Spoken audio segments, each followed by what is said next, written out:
तर बोला mister संबी, what's your problem? माहित नाही डॉक्टर, पण जेव्हा पण मी इंस्टाग्राम फेसबुकवर कोणाची बॉडी फ्लेक्स करतानाची पोस्ट बघतो तर माझी गाणी जायला लागते. माझे लटकते ढेरीला बघून मला लाज वाटायला लागते. मग तू काय करतोस? मग काय डॉक्टर, दरवर्षीप्रमाणे वर्षाच्या सुरुवातीला जिम लावून आठवड्याभरात सोडून देतो आणि मग दुसऱ्यांची बॉडी बघून त्यांना कमेंटमध्ये ट्रोल करतो की पावडर खाऊन बॉडी केली, इंजेक्शन घेऊन बॉडी केली. बॉडी तर केली, पण मेन पार्टचं काय ते तो छोटंच राहिलं. समजलं.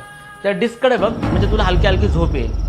आता तू 10वी मध्ये आहेस, आता तू काय बघतोयस? 10वी मध्ये असताना मी फर्स्ट टाइम आर्नल्ड शेजवणकरचा बॉडी बिल्डिंगचा व्हिडिओ बघून इन्स्पायर झालो होतो आणि मग 3.5 डिप्स मारून मी बाथरूम मध्ये जाऊन सनी लिमोनेचा व्हिडिओ पाहिला. आता तू 12वी मध्ये आहेस, आता तू काय बघतोयस? 12वी मध्ये असताना मी फर्स्ट टाइम 15 दिवसासाठी जिम लावली होती आणि जिमवरून आल्यावर मी डाएट मध्ये चहा चपाती बिस्किट खायचो आणि मग परत बाथरूम मध्ये जाऊन मिया खलिफाचे वर्कआउटचे व्हिडिओ बघायचो. उठ.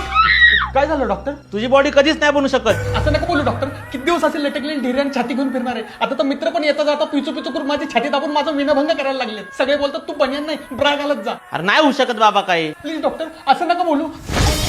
डॉक्टर, तुला काय वाटतं माझी बॉडी नाही बनू शकत? बघा आता नवीन वर्षापासून जिम जॉईन करून तसे 6 महिन्यात बॉडी बनवून दाखवतो. लवकर माझ्या पोटात स्टेरॉइडचे इंजेक्शन दे. जा रे बोल बच्चन. डॉक्टर आहे घाल्या.